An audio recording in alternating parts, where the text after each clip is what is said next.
talking sort of a little bit about sort of the trajectory of my research, and I hope at the end you don't think that I have three heads and why am I here, but sort of the trajectory of sort of where I am right now with what I'm doing with my research and trying to think about sort of more on the population public health end of things, where I started in the more clinical trials. So, and I'm going to speak, I hope, for about 40 minutes, 45 minutes, because I really want to open this up for discussion at the end. So I'm going to talk a little bit about, just generally, about physical activity and nutrition.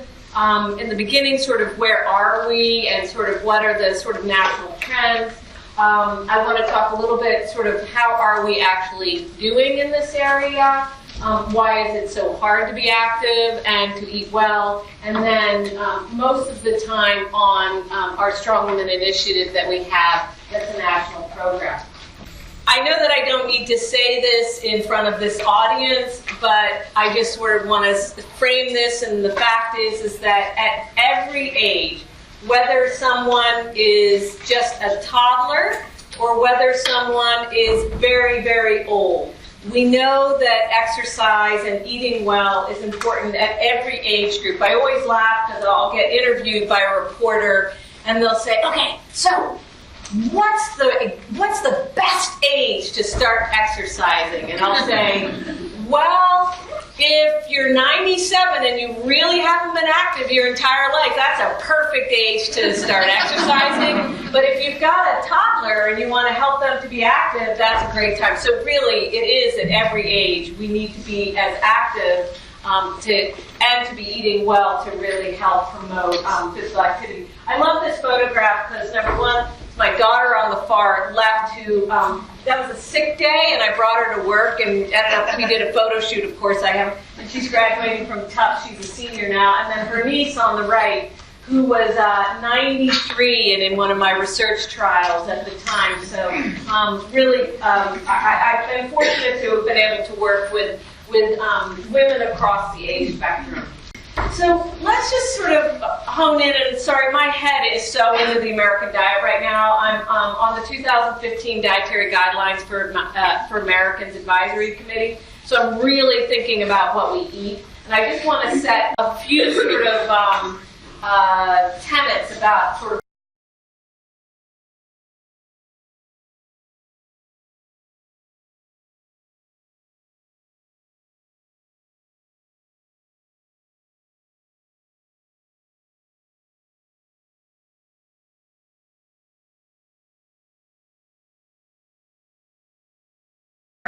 color, Packages. plastic, what's Variety. Variety, convenient, processed. Yep, you see all that. Basically, exactly, and it's mostly added sugar, refined grains, and sodium. That's basically what you're looking at. And in fact, our food supply in the United States has continually evolved, and we have way more calories per capita than we ever had, and they're also cheaper.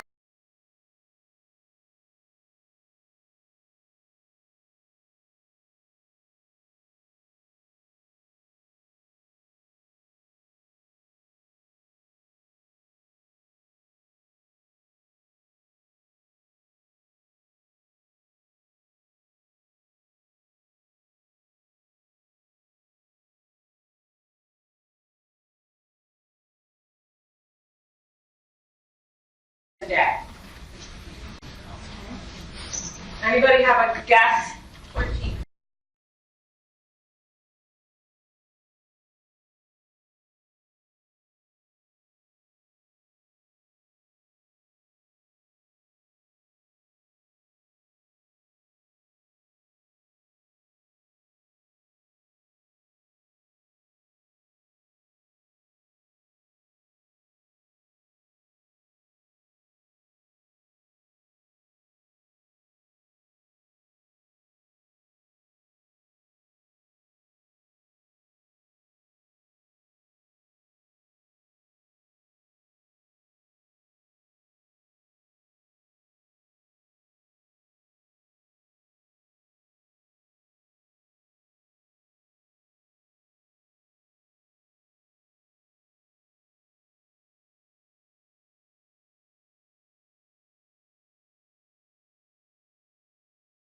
When I say we, I'm talking about national averages. About half an ounce of whole grains and about 7 to 9 ounces, depending on the person, of refined grains. And obviously we're getting a lot more sodium. Unfortunately, even if you want to not get a lot of sodium in your diet, you have to almost go through Herculean efforts. Only about 10% of the sodium that is in our diet is actually coming from how we're preparing our foods at home, or we're putting it from the salt shaker. 90% is embedded within the foods that we're eating. It's starting to change, but it's really, if you want to reduce sodium in the American diet, it's almost impossible to do it by telling people to stop eating.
Really interesting. There are sort of 4 key guidelines. These came from the 2010 report. I'm a total policy glut right now, and I was on these guidelines as well. But the main guidelines is actually that most Americans, because it's about 2/3, most Americans need to eat a little bit less. We're trying not to talk about balancing. Literally, Americans need to eat less.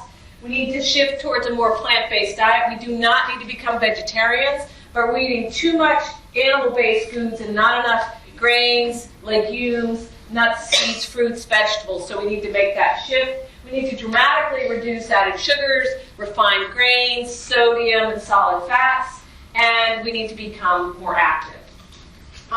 So what about physical activity? So the data on physical activity, I think, are pretty interesting, because if you look at objective data, so this is with putting accelerometer, this is NHANES data, putting accelerometers on.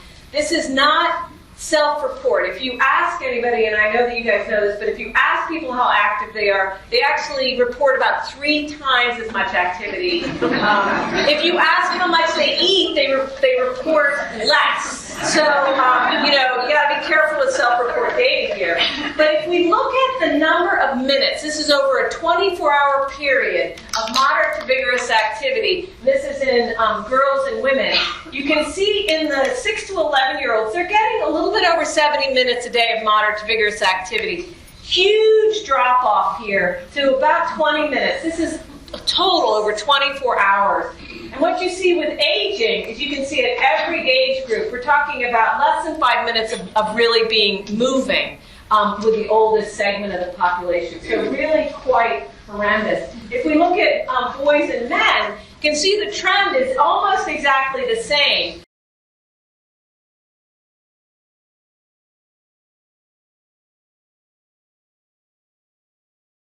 Guidelines of 150 minutes a week of moderate exercise, or 75 minutes of vigorous activity. You can see in women, girls or adolescents and women, less than 4%, we were talking about this earlier, less than 4% by objective measures meet the guidelines, and less than, depending on if you're talking about adolescents, but 5% of adults and about 10% of adolescents. So horrible physical activity participation rates, really, when you look at it, especially when you think about, if we could flip this, if it could be 90% of the population meeting the guidelines, I can tell you we have lower incidence, prevalence, whichever way you look at it, of heart disease, type 2 diabetes, obesity, mental health issues, you name it. Physical activity is so critical. We just simply don't move anymore.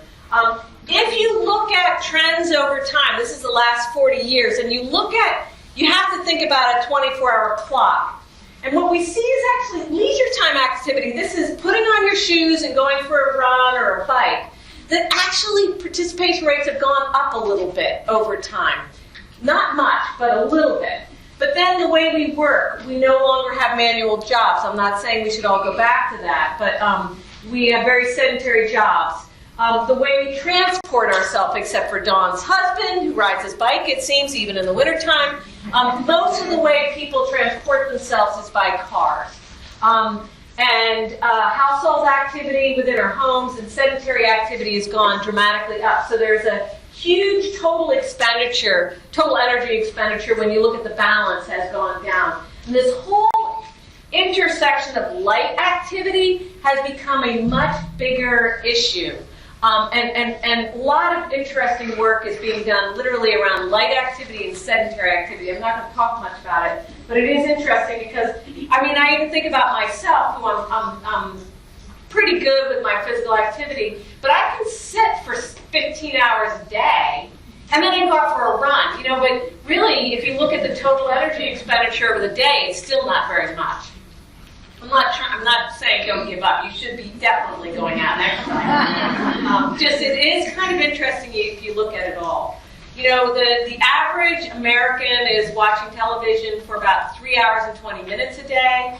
The average television is on in a family household for about 7 hours a day.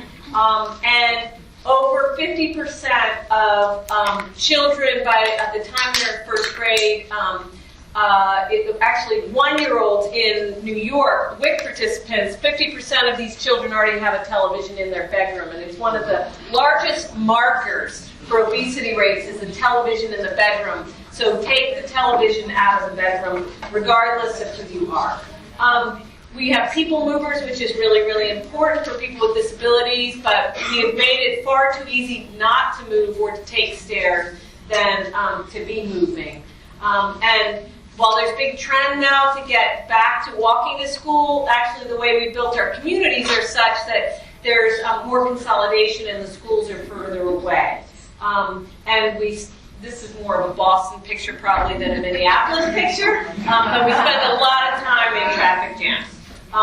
So I was actually lucky enough in 2008 also to go to the White House, and you might recognize a few people here. Michael Phelps, this is when we released the physical activity guidelines. It was a really exciting time.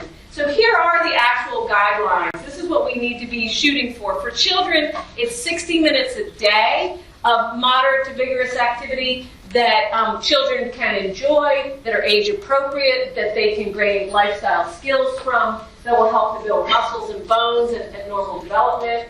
For adults, it is 150 minutes a week of moderate exercise over a week, or 75 minutes of vigorous activity, or a combination of the two, and 2 times a week or more of strength training.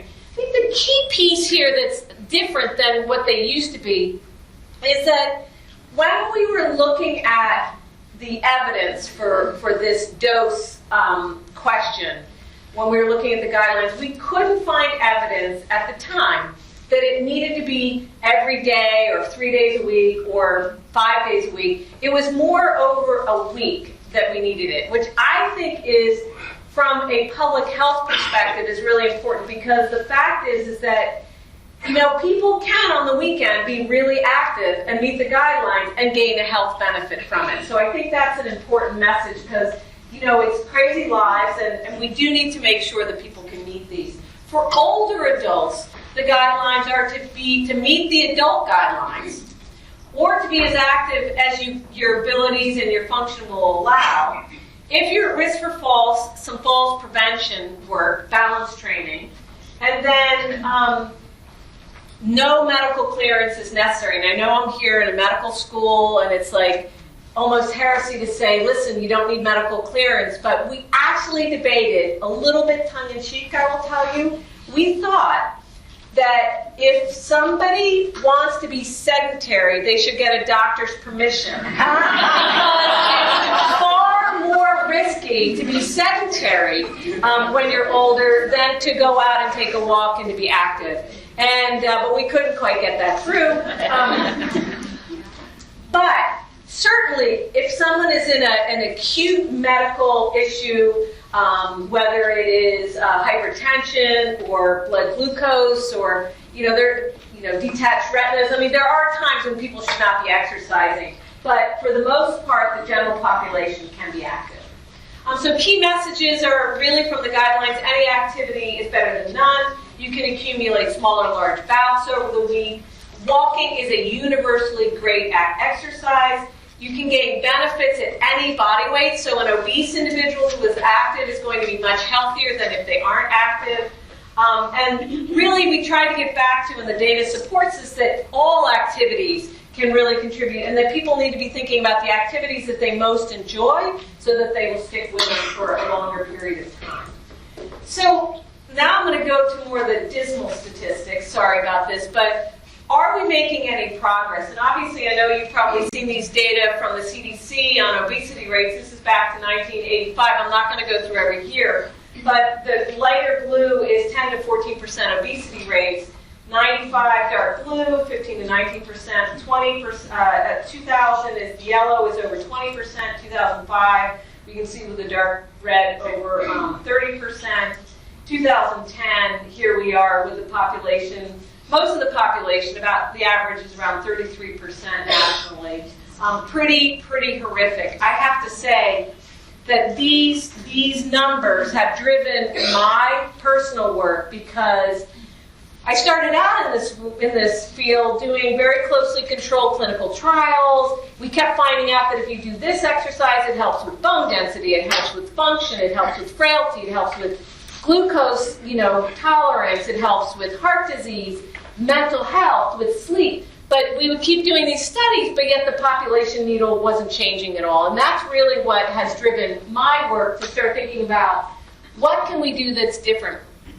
About 6 years ago or so, my husband came to one of my lectures, and he's really supportive of my work, but I had actually every year, one time I showed every year so you could sort of see, each second, and you could see the color change, and we're driving home, and he's like, honey, and we've been together for 26 years, almost 27 years, he goes, I know you've been working really hard, but really, seeing those numbers, what have you been doing? And, it is worth asking the question. I'm not saying everybody has to be thinking, because we need different new knowledge in a whole host of things, but I do think that when we're talking about changing the sort of population needle, we have to start thinking in sort of a different framework in how we're really addressing and looking at this topic. So there's good news out there, especially with children. In the fall, data came out with about a dozen different cities and states showing reductions in childhood obesity rates using different surveillance data. Philadelphia, New York, California, Mississippi. Mississippi still has a long way to go, even though they've reduced it by 13%. Most recently, which was last week, with Cynthia Ogden's work in JAMA, looking at NHANES data, national surveillance data, really remarkable shifts in young children, 2 to 5 years of age, with a 43% decline nationally. Really, that was the great news. The bad news here was if we look at the women over age 60, we're seeing about a 21% increase in obesity rates. Everybody else is pretty much leveled off. Now, I think it's really, every age group is important, but we need to be really making sure that these children that are going into adolescence and early adulthood, that they have a better chance. So I'm heartened by this work, and I'm thrilled that this is happening, and some of the strategies that we've been working on are paying off. But I think that we still have to be thinking more about the different segments of the population. So this is brand new data from last week. So why do we care about these kinds of things? I'll tell you, there's an environmental impact issue. It's not just health. It's not just about healthcare dollars. But because of the obesity rate, We're actually, it's something like $16 billion a year of more fuel that we need to move people who are heavier, just from the ergogenics of this. The amount of extra food that we're producing actually has an environmental impact. We know that it's economic impact, you know, it's in the hundreds of billions of dollars. If we look at presenteeism, absenteeism, healthcare expenditures related to the obesity epidemic. And then we also have about 30% of our age-eligible recruits for the Army and the Navy and our defense actually are literally too fat to fight. So there's a national security issue in this as well. So it really is a pervasive issue within society. So clearly something, somewhere, went terribly wrong. And, you know, it was on my watch, because it was really around 1980 where this inflection was, and it does make someone really think about what to do. So if you really think about it, what I would say is it's very, very complicated. And these are some, I don't expect you to see one single word in this whole map, but the Foresight Group in the UK has actually been doing some really interesting systems mapping of this work. And if you think about, this is an energy expenditure systems map, it's incredibly complicated in terms of what you end up eating every day and how active you are is extraordinarily complicated. And I'm sure all of you really care and you know about this, and I'm going to say that it's still complicated. A simpler way to look at this is to really think about the fact that there's genetics, and the whole epigenetic piece of this is fascinating. We know the personal preferences and sort of how you were raised. Your home environment, what you have in your home, where your home literally exists. I've recently moved from the suburbs into downtown Boston because my kids have left home. You know, and I just walk so much more, literally because of where I live. The work environment, your policies for catering. I know we have catering here today, but literally the whole work environment. You probably eat a lot of meals on the university's time. What you're served, the kinds of restaurants that you have nearby, your community environment, and national policies, culture, values, marketing, the private sector, all of these things go in to determine what somebody eats. So I do feel like we're at a very exciting time to see these childhood obesity rates. It's like, we call it things are happening. Like, it's starting to happen. The narrative, the dialogue, we know the elements of social change. If you look at this from seatbelt use, smoking, recycling, breastfeeding, all of these things, there's common elements. There's a crisis, there's leadership, there is research, there are best practices that are developed, there's mass communications. All of those successful change, they've been successful to some extent, have had those elements. Well, this whole I would call it a crisis of physical activity and of eating, it's really shifting. And so it's all right there and really primed to really be at a changing point. So I like to laugh because sometimes I feel like am jumping off of cliffs. Sometimes I was with some fellows earlier, and I've taken risks in my life. But those risks in terms of the research have been so much fun because it starts to look at different ways in which we could change the population needle. And it's been fun for me. So that's what I'm going to sort of go into right now and talk about our Strong Women Initiative that we have. This is actually a group of wonderful women in Soldotna, Alaska. I wouldn't want to mess with the woman in the striped pants. But it's a pretty great group of ladies. So this Strong Women Initiative, I have to do a little bit of a setup here because is one that was a bit serendipitous, as many things are in somebody's career. But so I was doing this research, these clinical trials early on in the early 90s, mid 90s. I'm dating myself, and I published, as Dawn said, I published this first book, Strong Women Stay Young, that was based on a very simple randomized controlled trial of strength training. And this book, for some reason, really hit a chord. And I laugh now because that it was published in like '96, And it seems so dated now but it was crazy to think that women in their 50s, I'm 53, almost 54, 50s or 60s might actually lift weights and do, intensive kind of exercise. This was a really novel thing. And it hit a chord, and what happened was the books were really successful, and cooperative extension agents around the country, a couple of them were called me and said, listen, what's happening is there's a buzz about your books, and we're infringing on your copyrights, and we're starting classes. You need to put a curriculum together for community-based programming. So that's what we did. We started this program, and our key partners have been the Centers for Disease Control and the USDA, especially with cooperative extension. And you can strongman.org, which is our website, Tough Strong website, has a lot of information here. But it really was a national exercise and nutrition program for women. And we're in about 33 states. We've trained about 2,400 program leaders, most of whom are cooperative extension or peer leaders with cooperative extension.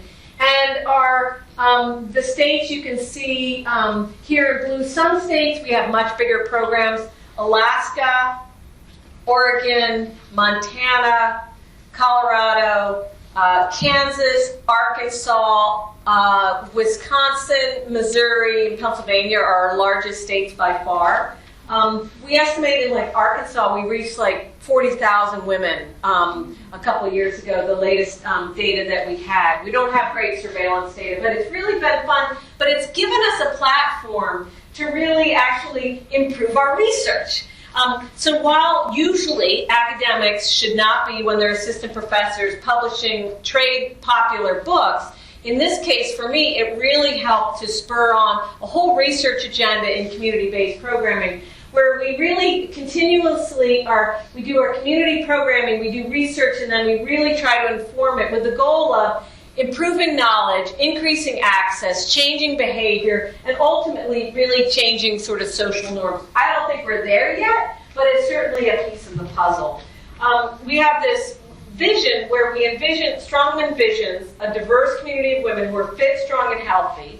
And in turn, these empowered women will become agents of change for their families, communities, and beyond. This theme of change yourself, change the world. I really have seen it, and we're publishing a paper right now, where when we get women involved in thinking broader than just themselves, it actually changes their own behavior, and then it helps to change the behavior of their families and beyond.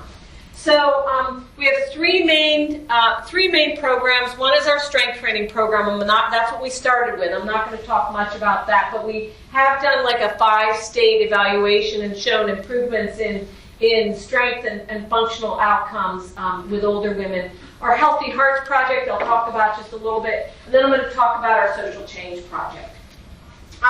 So our Strongman Healthy Hearts, obviously, heart disease is the #1 killer of women, huge contributor to mortality and morbidity. So we decided to do a randomized controlled trial in Arkansas and Kansas to see if we could do a community-based program with our cooperative extension leaders. So it was a pretty classic program, but we randomized by community, not by individual.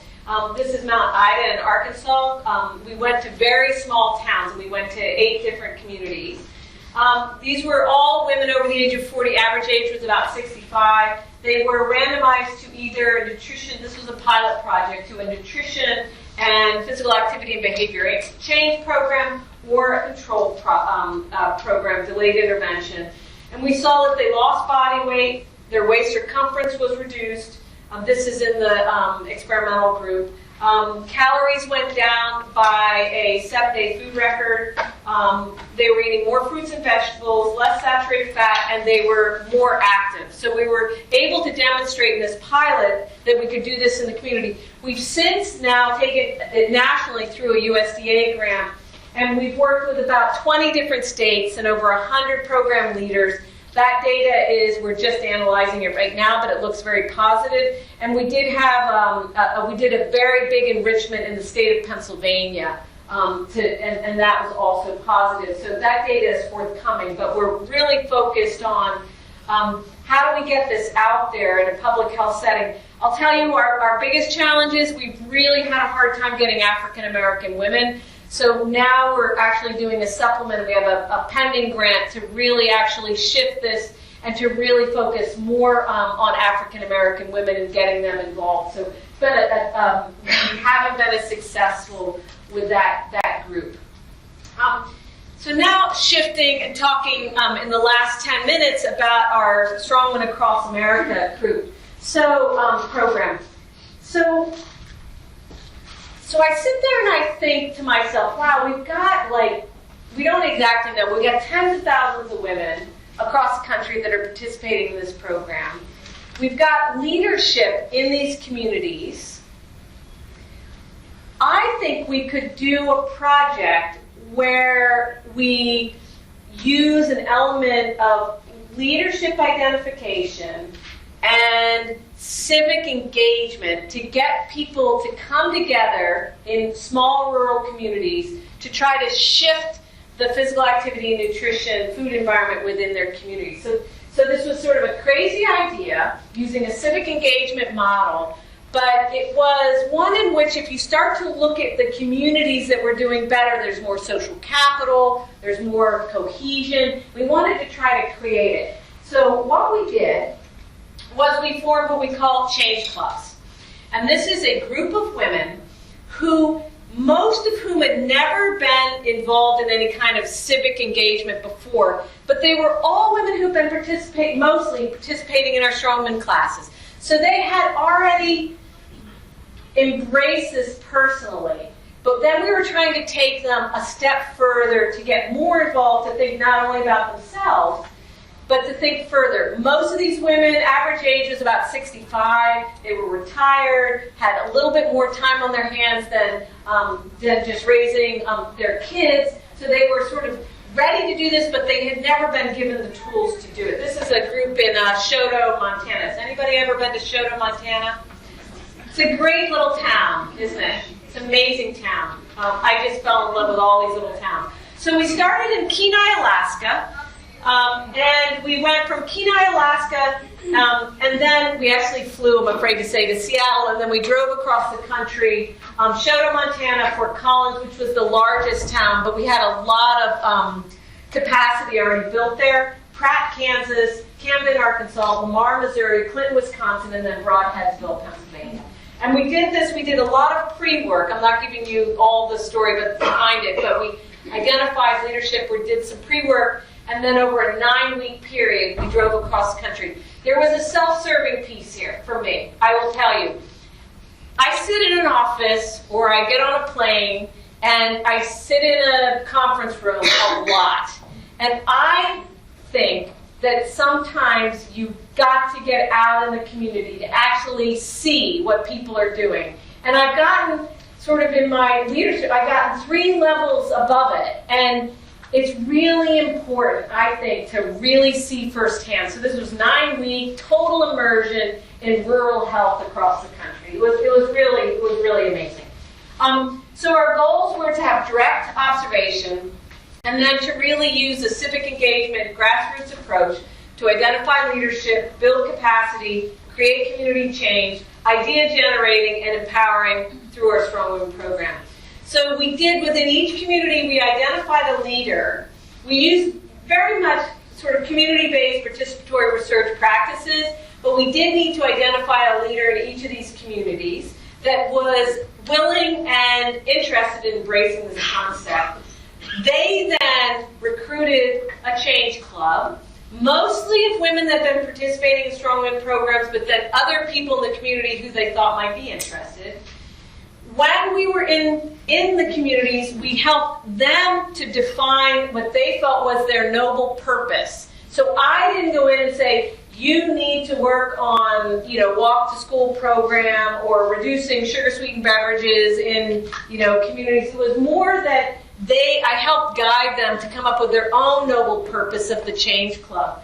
Most of them all decided to work on things related to children, after school programs, concession stands at the rodeo, a whole bunch of things that they all wanted to work on. This one was from Kenai, Alaska. They really wanted to change the like social norms around physical activity and get leadership like the mayor and different things involved in really shifting the sort of values and culture around physical activity. We then, with the group, figured out who are the stakeholders in this town who can really make a difference. Obviously, what happened was these towns were pretty small for the most part, is everybody was either married to the person who's running it, or their brother, or their best friend, or their church minister. Like all of a sudden you start, we really created what we would call a social network and really tried to, and everybody knew everybody. It was really empowering. Most of these women had never been involved in something like this before. We opened eyes through what we call a walkabout, where we did a walkabout in town. This was in Broadheadsville, Pennsylvania, with the superintendent, the librarian who was a big power broker in the town. Different people are different leaders in the town. And what they saw was when we did this walkabout, they knew it, but it was really eye-opening. So the elementary school, middle school, and high school were sort of between two roads that came together in a Y. And pretty not industrial, but quite a bit of traffic. And what they saw was that on the one side of the road there was a Wendy's, a McDonald's, a Taco Bell. Like they could see that the zoning was literally 50 feet away from all the schools. And they're like, wow, zoning. We need to deal with zoning here.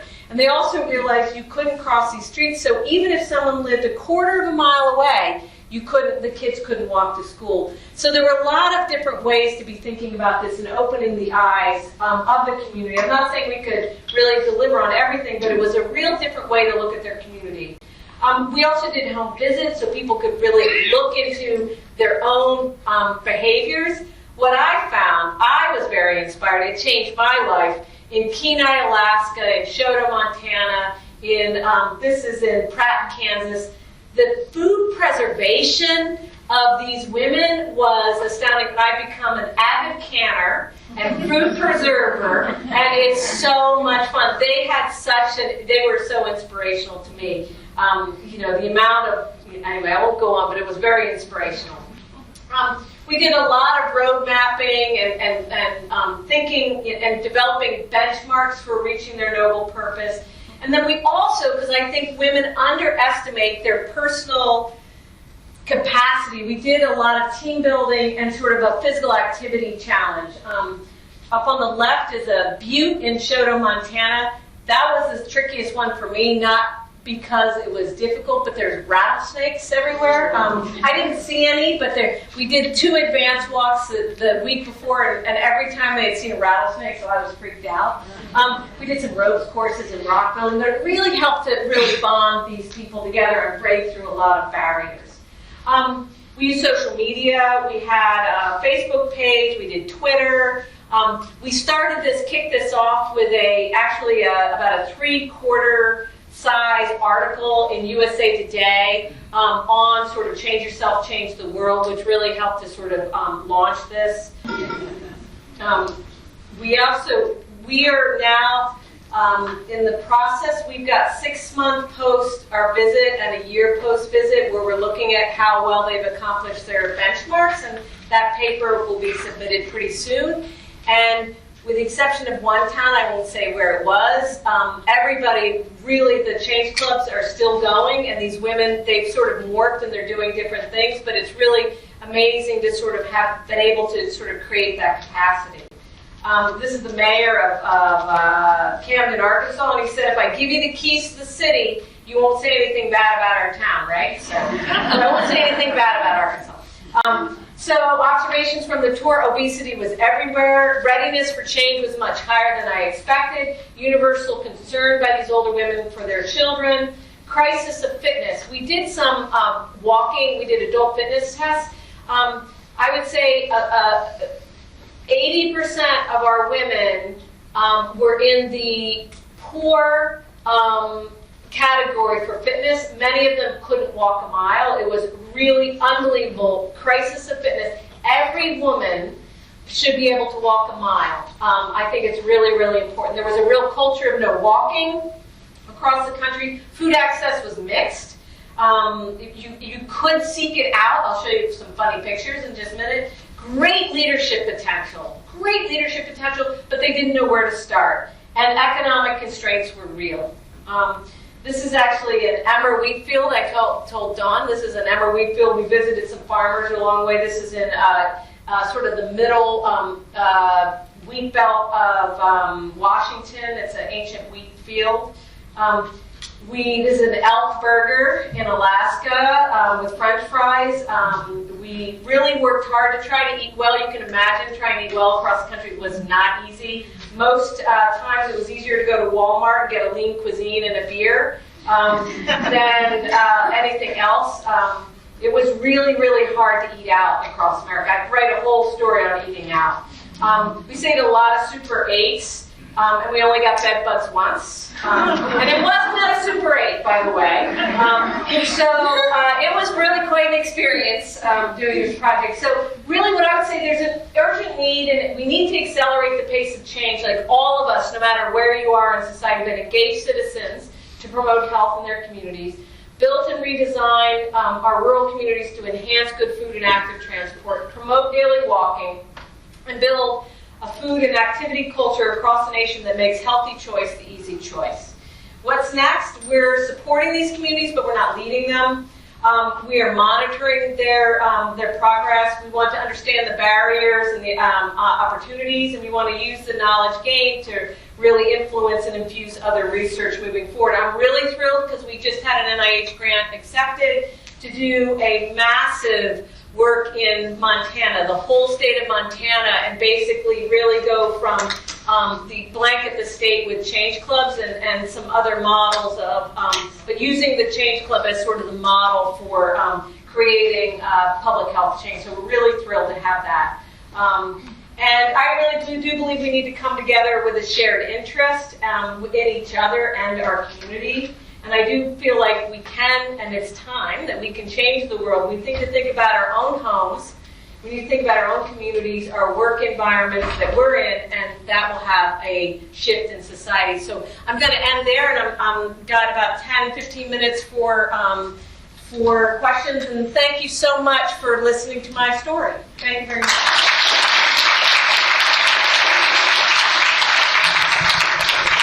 I'll repeat the question because I'm Mike, so I'm happy to answer any questions or comments or thoughts. Yes? In the decreasing obesity in children, are there any specific things that can be identified that work to help? Yeah, great question. So in the fact that we really do believe now that it's true that child obesity rates are going down. Now, it's not as much in Hispanic children and African American children, but it is happening across the board. So we still have a health disparities issue. So what are the contributors? We don't know completely, but one of my colleagues at Tufts, Christina Economy, we did this project, she with a team, and I was lucky enough to be a part of it, which was a decade ago in the city of Somerville. And in the city of Somerville, it's called Shape Up Somerville. And what we did was we looked at the whole environment, and it was really a civic engagement project where we really empowered capacity throughout the whole community. And it was the first study to show reductions in childhood obesity rates, because we had two control cities. It was that we were comparing against.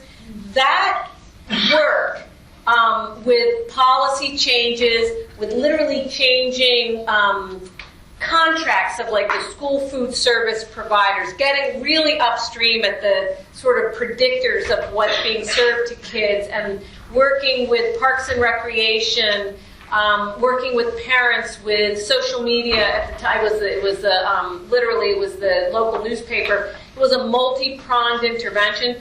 That model has now been used by many different others to do this kind of work. I believe that it's a combination of awareness.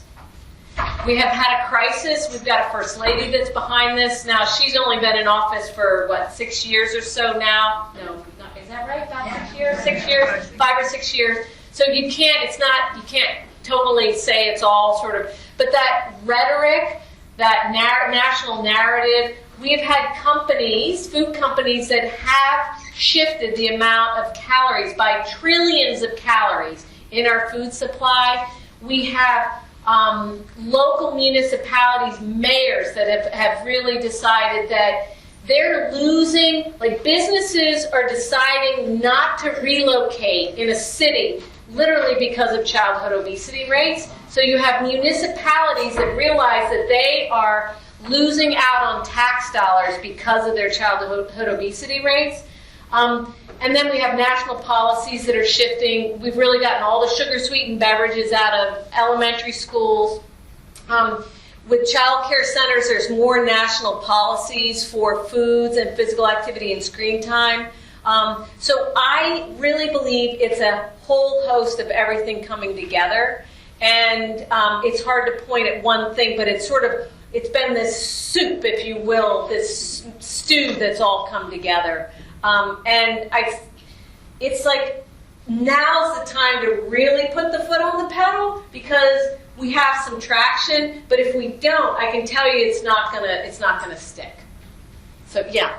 I have two questions. But feel free to only answer one. I wonder what research you've done or its trends with mental health and sedentary lifestyle. Like even in Minnesota, I feel like this winter there's this impending like depression because we're still and Boston inside. too, by the way. We're all depressed right now. Yeah. Like, and I really feel like it's because we're not able to be outside and get fresh air. Well, the data on physical activity and mental health is really strong in terms of moderate to mild to moderate depression, anxiety, self-esteem, sleep, all of these factors.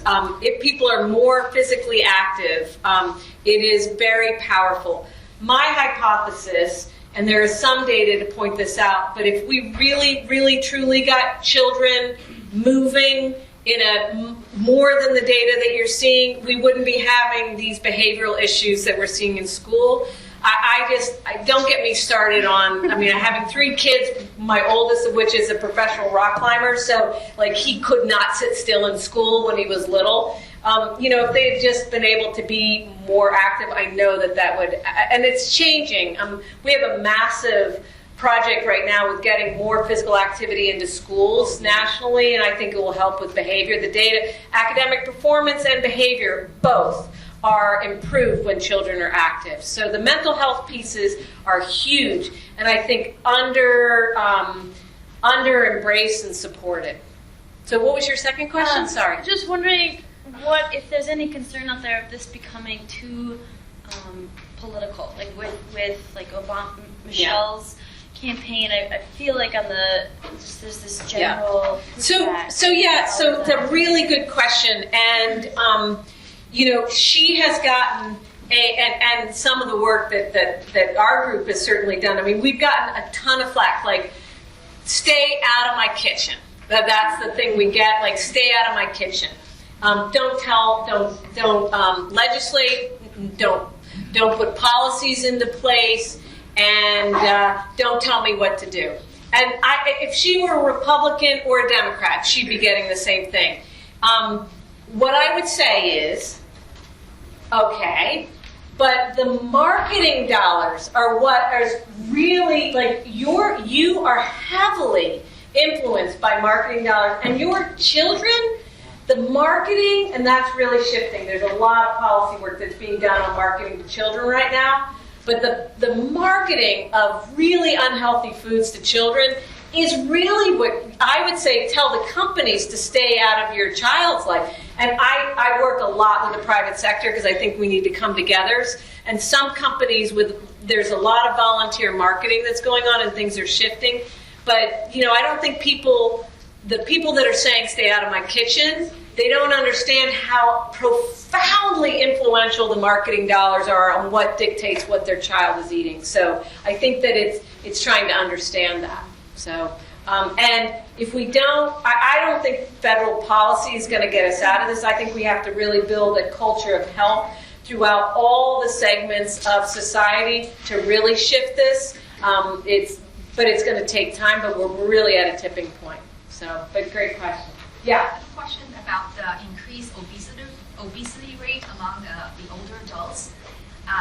Any factors might have contributed to that? Yeah, you know, I think that the increasing obesity rates in midlife and older adults, I think that it's really hard, especially for women, especially over the age of 50, to not gain weight. And everything is conspiring to make us, and I can, you know, I'm in that age category, I'm not 60 yet, but I can say it. Every single thing in our lives is conspiring to have us be out of energy balance. Incredibly engaging screen time activities, and accessible and cheap. Foods that are really, can be all the stuff I talk about. I feel like it's the perfect storm, and that we, midlife and older women, we're not going to school every day. So, you know, the children in the summertime gain weight. We used to think that children would actually lose weight in the summertime. Right now, school is protected. You may not think the school lunch and breakfast are that great, but I'm telling you, it's protected. So I think that the fact that we're more free living, and we don't have some of those policies unless you really work in a great, you know, many women do work in a great work environment, but then you retire and then you have that other stuff is conspiring. That's my hypothesis. So, other questions? Yeah. Can you address, so often I look at the label and I'm surprised at some of our national companies where our food is really being made or processed, or I thought I had just read something that they're talking about raising chickens and sending them to China to be processed somehow and Come back. Yeah, the whole food system piece, which is like a lot of what I'm working on right now. If people really, really understood the ethical conditions under which the animals may have been grown, or the people that grew those animals were treated, and you really knew it more, you might think more about what you eat. And there is a lot of marketing, you know, even in Whole Foods and different places. Like there's a lot of marketing to make things sound like, you know, it really is your best friend next door, and it's very different than that. I think that transparency would be really good. But I do think the consumers are asking more of businesses, and there is a small but growing market for understanding where the foods are coming from, and it's helping. It's mostly chicken and beef and pork, but it's really amazing how cheaply they're producing it. And then the external costs of the pollution, don't get me started, climate change and things like that, it's really pretty profound. But it's not being captured in the actual price that you're paying. So it's an interesting area that I'm working on a lot right now with the 2015 dietary guidelines. It's a new area for the guidelines. So, thanks for the comment.